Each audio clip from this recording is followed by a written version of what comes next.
Good afternoon, it's Billy Turriff here. I'm a full-time property investor and developer and founder of Kensington Finance. Normally I use these podcast videos to provide some information and technical background to kind of projects or funding or sourcing. What I thought I'd do today is actually look at what I call the 7 deadly sins that I find that property investors make when they're struggling to go forward. So we take each of these sins one by one. So the first one is taking advice from the wrong person. One of the things I always look for when I want to get advice from someone is I want to know the person has either done what they're advising me in or they're currently doing it. If we take financial advisors for that, they're very good at telling you to invest in certain shares, in certain portfolios.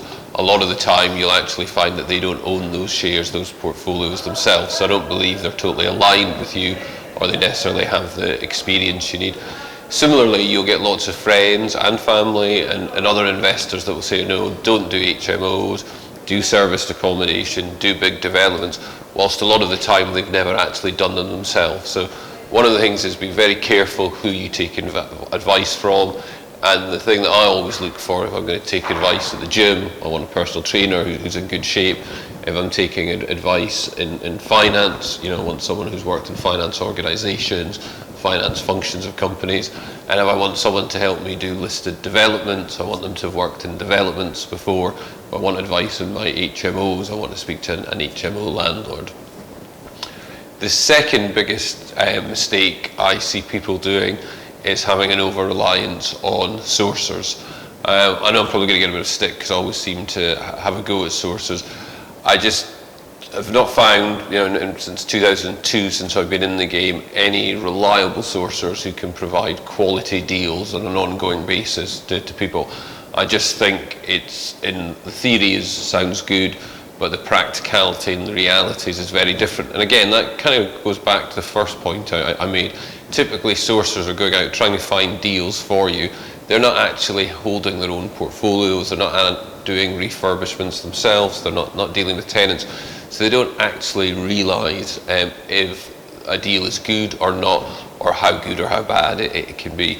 So it's a key skill I always tell people that they need to look at is sourcing. At the end of the day, it's not rocket science. We're just going out, we're finding motivated sellers, but you're going to have to do some work to be able to build a portfolio. So my advice would be to avoid sourcers and become your own sourcing machine.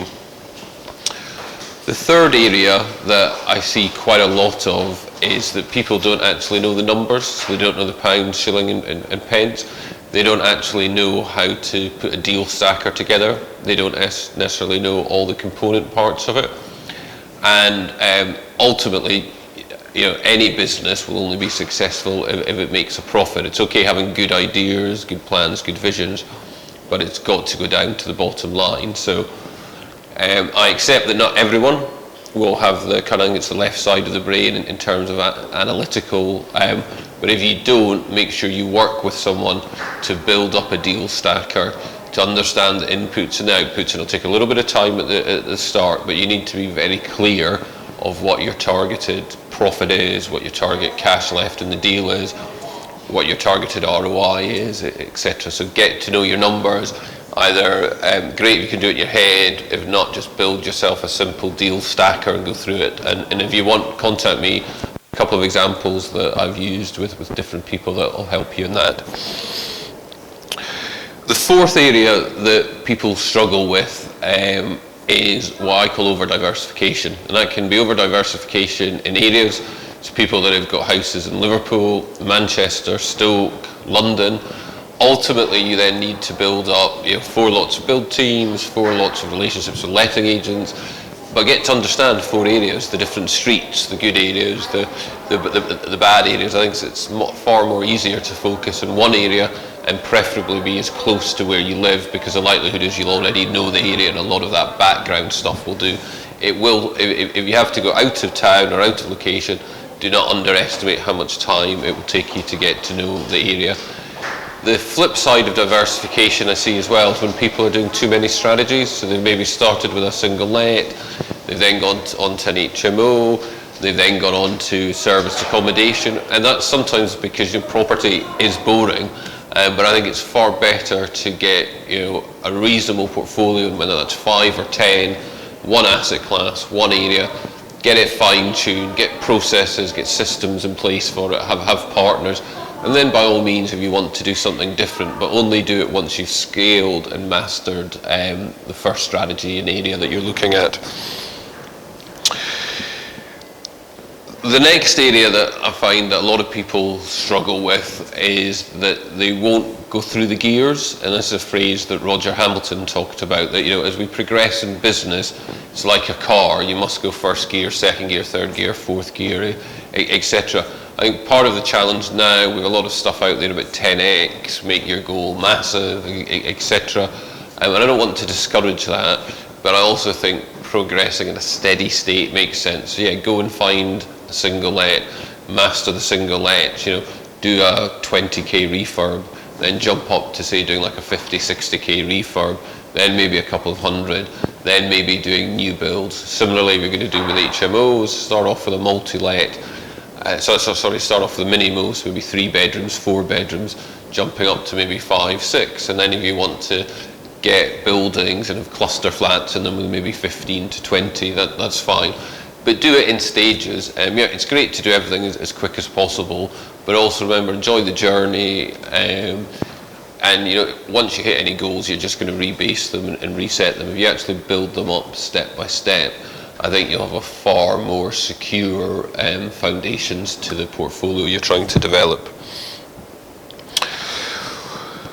One of the other areas that I see as a challenge is that people kind of overplan, so they won't actually start till they finish. And there's a phrase that is kind of ready, fire, aim, that's kind of out there within the entrepreneur society, and I think that's a really good way to do it. Accept that your first product, your first launch ain't going to be perfect, but don't miss the market because you're spending 2 years to work out how you're actually going to get to the 10th iteration of it. Get your first one out there as quick as you can, and then build on that and fine-tune it as you go along. And then the final area that I wanted to focus on in this kind of 7 deadly sins is that a lot of the time we'll create products or assets that we think are good. So we'll have certain wallpaper, we'll have certain paintworks, we'll have certain furniture that we think that the market needs, certain size of rooms, etc. The reality is it's an investment. Typically, a lot of people say you only create houses that you would live in yourself. Well, I don't agree with that because I'm not going to be living in the house. What you want to do is be able to create an end product that will suit a typical part of the market. And you kind of go through that journey of what people want. Typically they will be in a shared house. Typically then they'll maybe be in a studio apartment or 1-bedroom apartment, and typically they'll meet a partner, maybe go into kind of a 2-bedroom apartment, small terraced house, or kind of 2.5 bedroom. And then as kind of families grow and they want to go into designer homes, they'll maybe go into detached, to your kind of end product with swimming pools and large gardens. It's quite a relatively easy life cycle that we see, but too many times I see end products that aren't actually suited for that individual demographics.